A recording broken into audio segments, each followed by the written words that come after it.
This is a Fox News alert. Breaking news in the Natalie Holloway investigation. Let's go straight to Aruba. Joining us from Aruba is Jossie Mansour, managing editor of Diario. Jossie, what happened today in Aruba in this investigation? Today, the Dutch team that came to Aruba about a week ago went in full force to Paul van der Sloot's house. They set up a tent there. They brought 3 dogs. They brought specific search equipment. And they brought a judge and a prosecutor with them, and they began to search the premises of Paul's house. Have the premises ever been searched before, Jossie? No, not the house itself or the property, but they did search Joran's apartment, which is on the premises, but not attached to the house itself. From there, they took many black bags with them, plastic bags, with a lot of material that they sent to Holland. All right, now today was anything seized?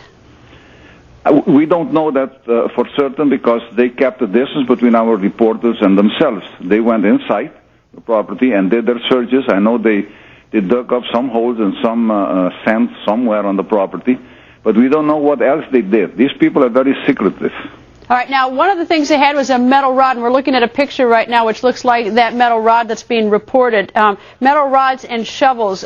Any clue as to what they might have been looking for with those metal rods and shovels? Are they, I mean, I hate to be so graphic, but are they looking for a body or are they looking for something else? I don't think they were looking for a body. I think they were looking for something else. They must have come down here with some specific idea of what to search for on that property.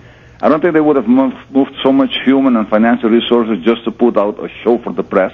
I don't think either that this search is based on a hunch, a rumor, or some unspecific lead. Something brought them to Aruba and something took them directly to Paul van der Sloot's house and property. Is the search still underway, or have they completed their work and they're gone now? They completed their work and they retired to wherever they're staying at in Aruba. They stayed there for about 8 hours. They went about 9 o'clock, 9:30, and they finished at about 5:30 in the afternoon. No arrests, right? No less. They didn't, as far as we know, go to the Kalpo residence, did they? No, they didn't. No, the Kalpo brothers were not a part of this specific search today. No. Jossie, do you have the sense that they are simply being complete and going back and finishing something they didn't do 2 years ago, or do you have the sense that they are on to something? I have the sense that they are on to something because, as I said before, I don't think they would have moved so many people to Aruba with so much expenses involved, so much energy, all this equipment and dogs.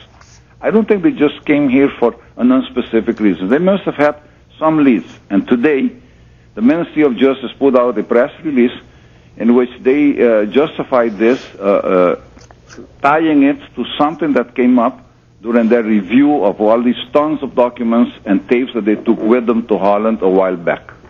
Where is Joran van der Sloot? Is he in Aruba or is he still in the Netherlands in school? Joran is still in school in the Netherlands. He's busy with his book over there. And Paul van der Sloot and Anita, his parents, were they home at the time of the search? No, they weren't, but they did go and inform Paul van der Sloot. He was at the courthouse. He is a practicing lawyer now. He was at the courthouse. They went to inform him that they were going to perform this search, and he went to his home, but then he left in about 15 or 20 minutes and hasn't been back by 6 o'clock. The fact that a judge and a prosecutor were on the scene as the search warrant was being executed, is that peculiar or is that procedure? That's procedure. That's normal procedure here. Karen Jansen, who was the prosecutor, the chief prosecutor, is no longer in Aruba. She's been removed from post or completed her term. She's not the one running this, right? No, she is not. She's in Holland. She has another task over there. She's completely removed from this as far as officially is concerned. Who is in charge of this investigation?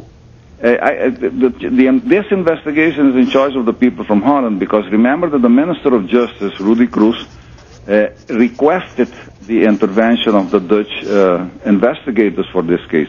These people belong to the Forensic Institute of Holland. They are very effective professionals. Jossie, thank you, sir. You're quite welcome. Well, what could the investigators be looking for, and what are the prosecutors in Aruba hoping to prove? Our producer on the ground in Aruba caught up with the spokesperson for the prosecutor's office earlier. Police department are you with? I'm with the prosecution service. Okay. Of Aruba. Okay, now we are outside of the van der Sloot now, is that correct? Yes, this is correct. can you tell me what time you and your investigators arrived this morning? Well, this morning, approximately around 10 o'clock, a search has begun here at the house of the Vanderbilt family. And the search is being conducted by the examining judge of instruction, and the prosecutor is also here at the house, and also we have a team of forensic experts that came in from the Netherlands. Okay, now can you say what this is in relation to? This is in relation to the case of the disappearing of Natalie Holland.